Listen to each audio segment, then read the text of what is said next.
Voici la solution. On va s'intéresser à la vitesse du dragon. Alors on sent bien qu'au fur et à mesure de la descente, la vitesse va augmenter. On voit que l'altitude diminue, donc l'énergie potentielle va diminuer. Alors on peut s'aider de fameux petits diagrammes de bilan énergétique du système. Alors le système, c'est le reptile et son glaçon ici. Au début de la piste, il y a une grande énergie potentielle, hein, l'altitude est maximale. Il y a une faible énergie cinétique. En fait, même en A, la vitesse est nulle, donc l'énergie cinétique est nulle. Que se passe-t-il lorsque lorsque le reptile descend? Eh bien, son altitude descendant, son énergie potentielle va diminuer. Que devient cette énergie potentielle? On peut la retrouver sous forme d'énergie cinétique, mais il peut y avoir aussi de l'énergie échangée avec l'extérieur. Alors, pour se rendre compte de la situation, on va traduire ce petit dessin sous son expression mathématique, vous savez, celle qui permet de rendre compte de la variation de l'énergie mécanique. Donc, on va écrire que la variation de l'énergie mécanique est égale au travail de ces fameuses forces qu'on appelle non conservatives. Et donc il faut s'intéresser aux forces exercées sur notre système reptile plus glaçon, faire un bilan des forces. Voici le centre d'inertie de notre système. J'ai commencé à dessiner la force à distance. Ici, c'est le poids. Est-ce qu'il y a des forces de contact? On a dit que les frottements avec l'air, on allait les négliger, mais il y a quand même un contact avec la piste. Donc, il y a une force exercée par la piste sur le glaçon. Alors, je vais la dessiner dans un premier temps pour se faire une idée sans souci d'échelle. Donc, il y a un point de contact, on va dire, qui est ici, et on va voir une force, mettons, je vais l'appeler R, comme réaction de la piste, hein, réaction du support. Euh, bon, essayons. Donc on a deux forces.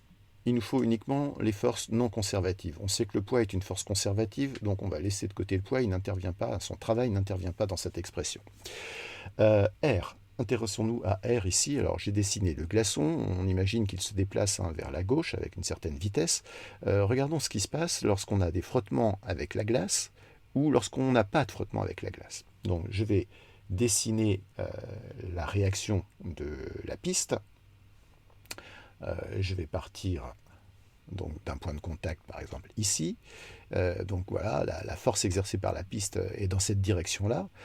Si vous avez des frottements, ça va frotter avec le glaçon et vous allez avoir une réaction, une force qui va être de plus en plus inclinée, hein, dans la direction de la piste. Donc imaginons qu'on ait des frottements importants, voilà, on pourrait avoir une réaction comme ceci. Voilà, R.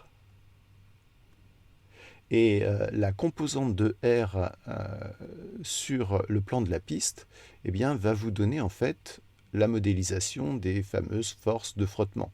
On pourrait appeler ça R, la composante tangentielle de R. Voilà, c'est elle qui va être responsable des frottements. Est-ce que R est une force conservative ou non conservative? Eh bien, vous voyez bien que si on se déplace d'un point A à un point B, l'énergie perdue par le travail de cette force, eh bien, on ne va pas la récupérer si on revient si on fait le mouvement en sens contraire et qu'on revient du point B au point A. Donc c'est une énergie qui est perdue, donc ça veut dire que cette force-là, eh bien, c'est une force non conservative.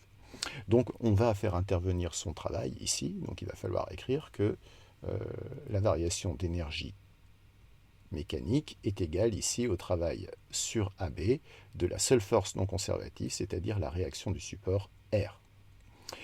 On a dit qu'il n'y avait pas de frottement, hein, dans notre problème. Donc lorsqu'il n'y a pas de frottement, comment est R? Eh bien, elle sera de moins en moins inclinée, donc je vais redessiner R dans le cas où il n'y a pas de frottement. Alors on va partir de ce point de contact-là, là, beaucoup de frottement, moins de frottement, de moins en moins, et là, plus de frottement, il n'y a plus de composante tangentielle de R. Donc voilà R. En l'absence de frottement, il est perpendiculaire au plan de la piste, hein, au plan que j'ai matérialisé ici. Et donc, s'il est perpendiculaire au déplacement, finalement, ça veut dire que son travail est nul. Donc ici, le travail va être égal à 0. Autrement dit, la variation d'énergie mécanique est nulle. Qu'est-ce que ça veut dire? Ça veut dire que l'énergie mécanique est constante. Donc, l'énergie mécanique est une constante lors de la descente. Ça veut dire quoi? Ça veut dire que l'énergie mécanique au point A, par exemple, sera la même que l'énergie mécanique au point B. Alors, on va essayer de développer un petit peu l'énergie mécanique au point A. On sait que c'est l'énergie, la somme de l'énergie cinétique en A plus l'énergie potentielle en A. Et on sait qu'au départ, la vitesse est nulle, donc l'énergie cinétique en A est nulle. L'énergie potentielle, eh bien, elle dépend de ZA. Alors, on pourrait donner une valeur à ZA hein, si on considère que l'origine des altitudes est au point B. Ça veut dire que ZB est égal à 0 et ZA sera égal à 12 plus 4, 16 mètres. Maintenant, regardons l'énergie potentielle, l'énergie mécanique pardon, en B. Alors, pourquoi je vais prendre ce point B Je me dis, bon, l'énergie mécanique est constante. Ça veut dire que quand l'énergie potentielle diminue, eh bien, tout se transforme en énergie cinétique. Donc si on arrive ici à l'altitude minimale, ça veut dire que toute l'énergie potentielle de départ va être convertie en énergie cinétique. On va avoir une grande vitesse. D'ailleurs, cette vitesse va se conserver ici, puisqu'on ne varie pas d'altitude. Donc l'énergie potentielle reste nulle ici, si on prend z égale 0 en B.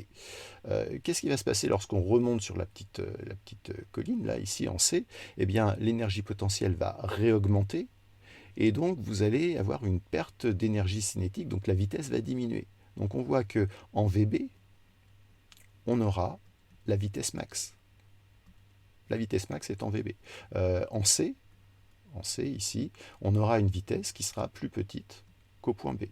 Et si je prenais ici un point que j'appelle D, eh bien, je sais qu'en D, la vitesse sera égale à la vitesse en B, puisqu'il n'y a pas de variation en fait, d'énergie potentielle. Donc c'est pour ça que je m'intéresse en fait au point B ici. Hein. Je vais chercher à trouver la vitesse en B, ça va être la vitesse maximale. Donc je dis que cette vitesse, cette énergie mécanique en B est égale à l'énergie cinétique au point B, qui correspondra à la vitesse maximale, plus l'énergie potentielle au point B, et avec mon choix d'altitude, eh bien, ça correspond à une énergie potentielle nulle ici. Autrement dit, puisqu'il y a conservation d'énergie mécanique, ça veut dire que l'énergie cinétique en A est égale, non pardon, l'énergie potentielle en A est égale à l'énergie cinétique en B, puisqu'il y a conservation entre A et B de l'énergie mécanique. Donc je vais réécrire, énergie donc, cinétique au point B est égale à l'énergie potentielle au point A. Et je vais traduire ça maintenant avec l'expression de l'énergie cinétique. Donc 1 demi de m VB au carré est égal à mg ZA. Et là, je vois que j'ai gagné parce que je connais ZA. Alors la masse, comme souvent, hein, lorsque on a ce genre de problème, eh bien, elle se simplifie, on n'a pas besoin de la connaître. Et donc, on va avoir l'expression de la vitesse, racine carrée de 2g ZA. Vous ferez l'application numérique avec les données et vous trouverez que VB est égal à 1,8 mètres par seconde. Alors, vous savez faire la conversion, vous la ferez en kilomètres par heure, ça fait 64 km par heure. Autrement dit, le glaçon va fondre.